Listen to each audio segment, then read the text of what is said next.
7 April 1945, north of Fort Oglethorpe, Georgia. Spring rain still in the ditch lines, pine needles slick under boots. The women stepped down from the olive-drab coaches in worn Feldgrau, Red Cross brassards dulled by mud, Wehrmacht nurses and auxiliaries taken in the retreat through northern Italy and eastern France. A generator throbbed somewhere beyond the wire. Wet bark smelled of turpentine. Coal smoke mixed with something impossible, fat sizzling on hot steel. They braced for the hunger the front had promised them. "The Americans starve you first," someone had said on the convoy. Yet as the gates clanked shut, the mess hall doors swung open and the heat pushed out like a foundry. On long scrubbed tables, tin trays shone under bare bulbs beside pyramids of mashed potatoes, green beans bright as field flags, and steaks thick enough to cast shadows. They halted, whispering quick prayers or curses. Geneva had been a rumor. Artillery had been real. The senior among them counted heads, then counted forks. A corporal from the Quartermaster Corps, patch stitched neat, read their names against a ledger and pointed to seats. Article 11 of the 1929 Convention, they would be told, meant rations equivalent in quantity and quality to those of U.S. troops, and America had beef by the freight car. The first bite was hot, salted, and devastating, an order from a vanished world where trains ran on time and field kitchens had fuel.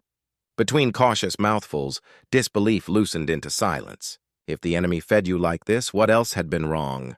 In the days ahead, they would learn that this hall was only one door into a sprawling American POW system. More than 500 camps, work details, and pay chits that we now follow from mess line to map room to factory gate. June 1945. In the ports of Naples and Le Havre, long columns of gray uniformed women moved toward waiting Liberty ships, their canvas kit bags marked with black stencils. Kriegsgefangene. They were the forgotten prisoners, the Helferinnen of the Wehrmacht, women who had once managed teleprinters, staffed medical tents, and coded field messages for armies now in ruins. The U.S. Army's Theater POW Command logged just over 1,000 female captives among nearly 400,000 Axis prisoners bound for America under Operation Safe Haven. Yet their numbers, though small, carried enormous symbolic weight. They were the remnants of Hitler's bureaucracy, efficient and obedient to the end. Suddenly, under the care of the very enemy they had been trained to fear. The voyage across the Atlantic was long and airless. On ships like the SS John Erickson, converted troop transports now turned west, the women slept in tiered bunks that once carried GIs to North Africa, seasickness mixed with dread. Propaganda had promised them mutilation, public shaming, or worse at the hands of barbaric Americans. Instead, U.S. medics offered quinine for fever and soup thickened with barley. They arrived in New York thin, sunburned, and astonished to see Red Cross workers handing out cigarettes instead of chains. Army trucks carried them south to Georgia, to Fort Oglethorpe, one of the few installations with facilities originally built for the Women's Army Corps. There, the barbed wire enclosed not a dungeon, but whitewashed barracks framed by flower beds, clothes lines, and screened washhouses. The paradox was unbearable. They waited for the cruelty they'd been promised. When guards appeared with trays heavy with roast beef and warm bread, suspicion overcame hunger. Some women pushed the food away, believing it poisoned. Others wept openly, tasting the first real meal in months. What they did not yet grasp was that this gentleness was deliberate, a quiet assertion of democracy's strength. The United States would hold them not to break them, but to demonstrate how a free nation treated even its enemies.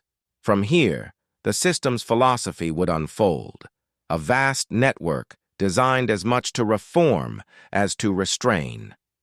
The generosity that stunned the German women at Fort Oglethorpe was not improvisation. It was regulation. Since 1929, the United States had been a signatory to the Geneva Convention relative to the treatment of prisoners of war, a framework that demanded parity between captor and captive. When America entered the war in 1941, this treaty became the moral and legal foundation of its POW administration. By early 1943, the War Department issued Circular No. 1, a detailed directive that transformed abstract law into measurable logistics. Under it, the Quartermaster Corps was ordered to provide every prisoner the same nutritional and medical standards as a U.S. soldier in training. Each day's ration was to total roughly 3,200 calories, including 12 ounces of meat, a half-pound of bread, vegetables, fruit, and coffee. Menus were to match the nearest U.S. post, meaning that a camp outside San Antonio might serve chili and cornbread, while one in Georgia offered roast beef and collard greens. Such abundance was not a matter of sentiment. American commanders, recalling reports of Allied prisoners mistreated in Europe, understood reciprocity as insurance. If they upheld Geneva, perhaps their own captured men might fare better under the Reich. The Quartermaster Corps, already supplying more than 600 bases across the continental United States, simply extended its web of rail shipments and cold storage depots to include over 400,000 Axis prisoners scattered through 46 states.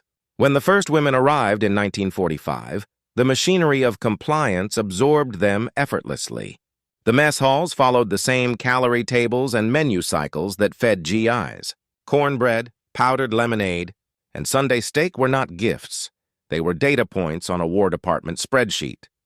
Yet to women indoctrinated by years of propaganda depicting Americans as brutal and degenerate, such consistency felt surreal. In censored letters home, they wrote with a mixture of awe and suspicion, confessing that they were fed like queens. What the quartermaster called mere procedure was, in practice, a powerful psychological weapon, an introduction to America's next campaign, waged not with bullets, but with decency. By 1944, the U.S. Army Quartermaster Corps had become one of the largest logistical operations in history, an invisible army feeding armies. From its depots in Chicago, Galveston, and New York, refrigerated trains clattered across the continent. Their steel cars marked U.S. Army, perishable freight only. Reefer ships ferried tons of frozen beef and pork along coastal routes, while inland storage plants kept entire harvests under ice. That year alone, the Corps distributed more than 5 billion pounds of rations worldwide to troops in Europe and the Pacific, to hospitals, and to an expanding network of prisoner-of-war camps scattered through 46 states. The same bureaucracy that fueled the Allied advance also fed its captives with mathematical precision. At Camp Hearn in Texas, German chefs, once Wehrmacht cooks or hotel apprentices from Bremen and Munich, now stood under the watchful eye of American sergeants, measuring flour for pies straight from War Department recipe number 408. The resulting menus mirrored those of nearby army posts: oatmeal for breakfast, chili or cornbread at noon, roast beef or chicken for supper. Each camp maintained inspection logs. Every ration was weighed on calibrated scales to ensure compliance with Geneva's calorie tables. The International Red Cross, touring the facilities, verified the totals, often within a margin of 50 calories of what U.S. soldiers consumed. When the first women at Fort Oglethorpe joined kitchen duty, they found not cruelty, but a routine almost domestic in its order. Butter arrived in sealed tins, coffee percolated by the gallon, and each utensil was inventoried at day's end. The smell of frying bacon, once the scent of occupation in Europe, now drifted through American barbed wire as an instrument of policy. For women who had bartered bread crusts in bombed-out cities, the abundance was dreamlike, proof that power could coexist with mercy. But as the ovens cooled, the next phase of captivity began. The Americans would now turn from feeding the enemy's bodies to reshaping their minds. By late 1944, America's prisoner-of-war system had become not just a network of camps, but an economy of controlled labor. The Geneva Convention's Article 27 permitted the employment of POWs in non-military work, provided they were paid and protected. The United States embraced that clause fully. Within a year, nearly 90% of all Axis captives, Italians, Japanese, and Germans alike, were working beyond the fences under guard. They picked cotton in Arkansas, felled pine in Alabama, harvested wheat across the Great Plains, and sorted scrap metal in Pennsylvania factories. Each hour was accounted for. Each man or woman received 80 cents a day in canteen coupons redeemable for cigarettes, soap, or stationery. What had begun as a wartime necessity to offset labor shortages soon evolved into something subtler: rehabilitation through routine. The female prisoners at Fort Oglethorpe were too few for field work, but they were folded into the same system of discipline and reward. They sewed uniforms in camp workshops, maintained the orderly rooms, and assisted medics in infirmaries where both American staff and German patients were treated. Under the fluorescent calm of these improvised offices, they found something absent from the ruins of Europe: structure without brutality. Red Cross inspectors reported a visible transformation. Fear gave way to purpose, and conversation replaced suspicion. The canteen, with its shelves of candy bars and notebooks, became a symbol of dignity earned through labor. Yet beneath that surface normalcy, guilt persisted. Letters seized by censors spoke of the shame of eating well while our mothers starve in the ruins. Psychologists from the Army's reorientation division later described these confessions as signs of ideological erosion. Propaganda dissolved not through argument but through kindness measured in calories and pay stubs. America had discovered a paradox of conquest, that the surest way to disarm an enemy was to feed, employ, and humanize them. The next step would move beyond work entirely, to classrooms and libraries where re-education began. In 1944, while the front lines still thundered in Europe, the U.S. Army's Special Projects Division began a subtler offensive, one fought not with rifles but with reason. Officially titled Intellectual Diversion, the initiative aimed to fill prisoners' idle hours with structured education and measured exposure to democratic thought. By the war's end, nearly every major POW camp had its own small schoolhouse, stocked with textbooks shipped from Washington and monitored by Army intelligence officers. Even the women at Fort Oglethorpe received their share. Mimeographed newspapers like Der Ruf, The Call, printed in German on American presses. Its articles spoke of justice, reconstruction, and the responsibilities of citizenship in a world without dictators. For readers trained to worship authority, the tone was disarming, firm but rational, untainted by fear. Classes soon followed. Prisoners who had once worked as teachers or librarians before the war were encouraged to lead courses in literature, world history, and civics. Every syllabus was vetted: no nationalism, no militarism, no echoes of the Reich. The orchestras that formed in camp recreation halls played Beethoven and Brahms, never Wagner. To the U.S. Army, culture itself had become a weapon of disarmament. At Fort Oglethorpe, re-education took a softer form. American nurses shared medical techniques, guards offered magazines or advice about college, and the women glimpsed ordinary civilian life beyond the fences: cars, picnics, Sunday church bells. Each small gesture eroded years of indoctrination. By spring 1945, camp reports noted a remarkable shift in attitude. Prisoners described America as clean, orderly, and just, a phrase repeated in inspection logs and Red Cross notes. The campaign's architects would later call it a moral occupation before occupation, an experiment proving that empathy could outlast empire. Yet beneath the calm, a new anxiety spread. Soon they would be sent back not to Hitler's Reich, but to a divided and starving homeland. The question now was whether this re-education would survive the return home. May 8, 1945, Victory in Europe Day. At Fort Oglethorpe, the morning broke humid and still, the pine trees beyond the wire hanging heavy in the southern air. In the recreation hall, a battered field radio crackled with static before a voice in English announced the words that none inside had dared to imagine.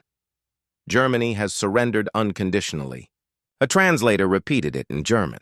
For a moment there was only silence, then the sound of benches scraping and women weeping quietly into their sleeves. Some collapsed, others simply stared at the dirt floor. The Reich, which had promised 1,000 years, was gone. Behind them stood armed guards. Before them, nothing. No country, no command, no future. The camp commandant, following orders from Washington, declared a day of silence. No labor, no classes, no formations. The mess hall served only coffee and bread.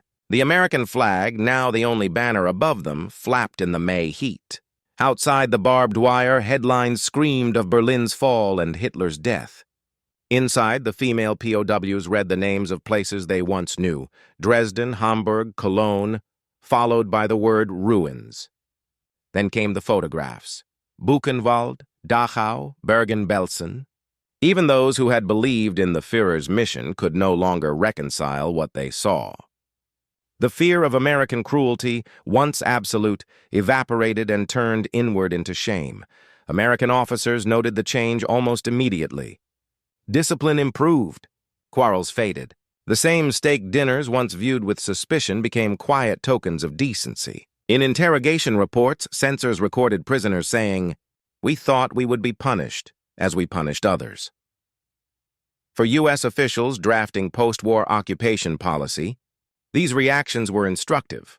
Legality, not vengeance, could win peace. For the women of Fort Oglethorpe, the end of the Reich marked the beginning of something far stranger, the realization that their captivity had humanized them. Yet their final ordeal was still ahead, returning home to a land stripped bare by defeat and hunger. By the spring of 1946, the barbed wire at Fort Oglethorpe had begun to rust, its sentry towers now manned more by habit than necessity. Across the United States, the War Department prepared to unwind its vast prison system. Under the European Command's new directive, known simply as Operation Repatriation, hundreds of thousands of Axis captives were to be sent home. The process was methodical, as all things military were: medical inspections, inoculations, fingerprint verification, and the issuance of Red Cross parcels containing soap, chocolate, and tins of meat. For the handful of German women still housed in Georgia, the farewell felt strangely ceremonial. They lined up in pressed khaki work clothes, their names checked against rosters that read like faded echoes of the war: Wehrmacht clerks, nurses, auxiliaries now labeled fit for return.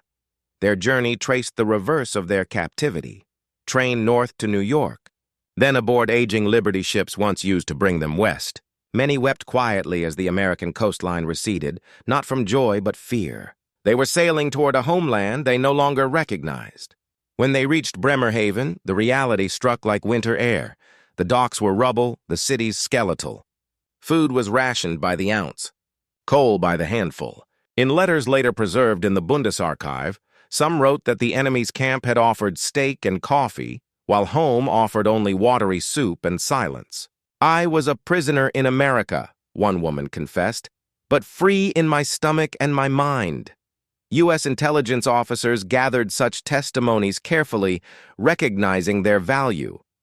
The contrast between democratic decency and fascist collapse became a cornerstone of early occupation messaging, proof that victory could be moral as well as military. Yet back in Germany, many repatriated women faced suspicion from neighbors who branded them collaborators or camp girls. A few found work as translators or clerks for the Allied Control Council, their English and altered worldviews setting them apart. In the ruins of Europe, they carried an unlikely legacy, living evidence that even in war, mercy had been America's most persuasive weapon. As the war dragged into its final winter, an uncomfortable irony simmered across the American home front. While families queued for ration coupons, the nation's enemies seemed to eat better than they did. By December 1944, newspapers began printing rumors from camp guards and rail workers, stories of German prisoners served meat while civilians scraped by on tinned Spam and powdered eggs. The Chicago Tribune ran a blistering editorial titled "Pampered Nazis Eating Steak," demanding that Washington cut POW rations to match civilian scarcity. Radio commentators amplified the outrage, asking why men who had bombed London and murdered civilians were now enjoying American hospitality at taxpayer expense. Inside the War Department, the Quartermaster General's office moved quickly to contain the backlash. Official statements emphasized that the United States was bound by the 1929 Geneva Convention. Its calorie tables and menu rotations were matters of law, not generosity. Privately, officials admitted the optics were poor. But the reasoning was coldly pragmatic. To mistreat German prisoners would invite retaliation against American GIs still held in Stalag Luft camps across Europe. "Our men are our measure," one internal memo read. "Their safety depends on our restraint." The moral high ground was not sentimental. It was strategic. At Fort Oglethorpe, the women behind the wire knew nothing of these controversies. They saw only routine: meals weighed, bread counted, guards polite. Yet even here, the domestic storm reached faintly through the fences. To counter rumors, camp commandants began hosting open days for local farmers, clergy, and reporters. Visitors found prisoners cooking under supervision, trays of food identical to Army issue, not luxury but regulation. Many left surprised, some embarrassed. In truth, America's most effective wartime propaganda needed no headlines or posters. It drifted from camp kitchens on the scent of butter and beef, an aroma that whispered to the world that democracy could afford decency. Feeding and housing an enemy the size of a small nation demanded an exactness that only bureaucracy could achieve. By 1945, the office of the Provost Marshal General presided over a continent-spanning empire of order, 500 land base camps, 175 branch compounds, and roughly 45,000 American guards. Each of the 400,000 Axis prisoners in U.S. custody required, on average, 45 pounds of food per week. That figure translated into a logistical torrent. More than 900 million pounds of supplies flowing annually through warehouses, trains, and kitchens. The Quartermaster General's annual report for that year described the network as a second army. Behind the army, one whose victories were measured not in territory, seized but in calories delivered, civilian. Subcontractors drove refrigerated trucks from slaughterhouses in Illinois and Iowa to rail depots in the South. From there, reefer cars held steady at 34 degrees Fahrenheit, ferrying beef, poultry, and produce to camps spread from Oregon to Georgia. Even coffee beans were rationed to the ounce, their distribution tracked on printed forms that moved through a paper chain as disciplined as any combat command. Female compounds like Fort Oglethorpe introduced still more complexity. Separate inventories for hygiene kits, uniforms, and medical equipment, all requisitioned through channels designed for soldiers, not women. Yet in inspection after inspection, the International Red Cross found no systemic shortages, no evidence of neglect. Historians would later marvel that in a world at war, the United States managed one of the most efficient humanitarian supply systems ever built. For the German women who lived within it, compassion arrived stamped, signed, and audited. Bureaucracy became mercy, a morality measured in paperwork and precise weights. Where the Reich had collapsed into famine and chaos, the enemy camp functioned like a clock.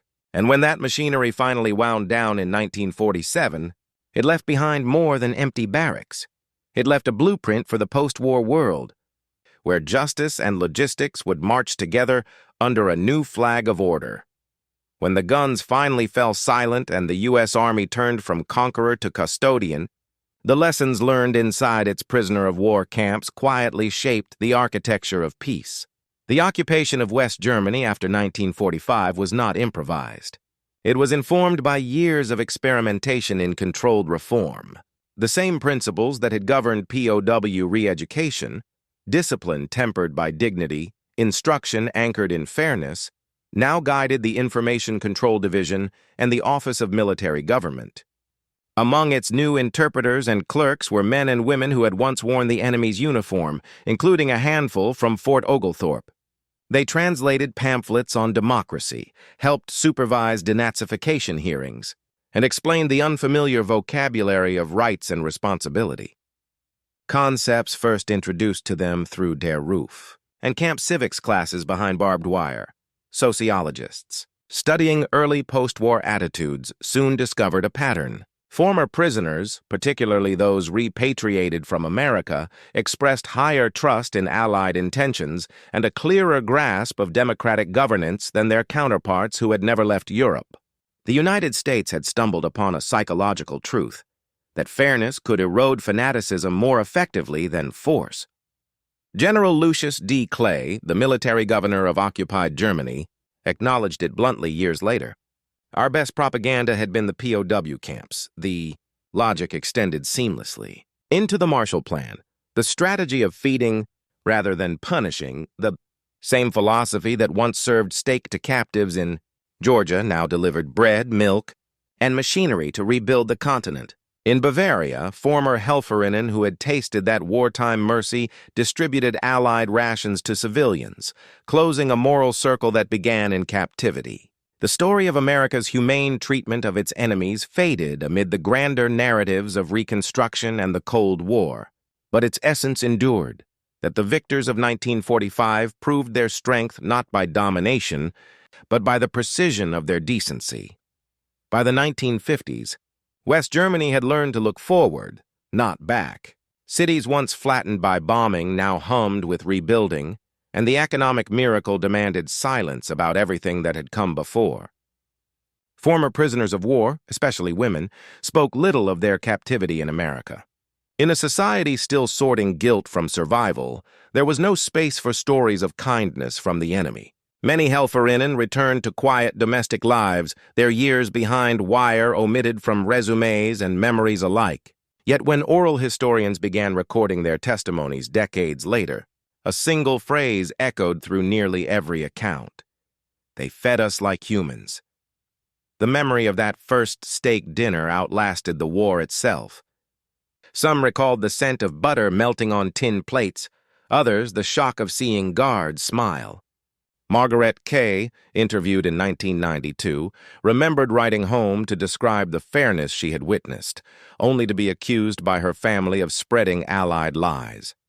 For her, disbelief was proof of how powerful propaganda had been. For historians, it became evidence that the moral contest had been won at the dinner table as surely as on the battlefield. Scholars, such as Arnold Kramer, later argued that these experiences formed an invisible bridge between enemies. The humane order of the POW camps, he wrote, planted the first seeds of reconciliation long before diplomacy caught up. Today, Fort Oglethorpe exists only in fragments, its barracks dismantled, its kitchens silent, but its ledgers, menus, and Red Cross reports endure in archives. Each calorie recorded, each ration delivered, testifies to a policy that fused legality with mercy. The steaks once served to frightened captives became more than sustenance.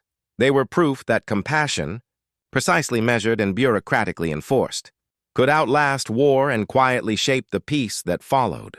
The story that began with dread ends with taste, the warmth of beef and butter on the tongues of women who had braced for starvation. In that first unexpected meal, the United States revealed a kind of strength no weapon could convey, confidence without cruelty.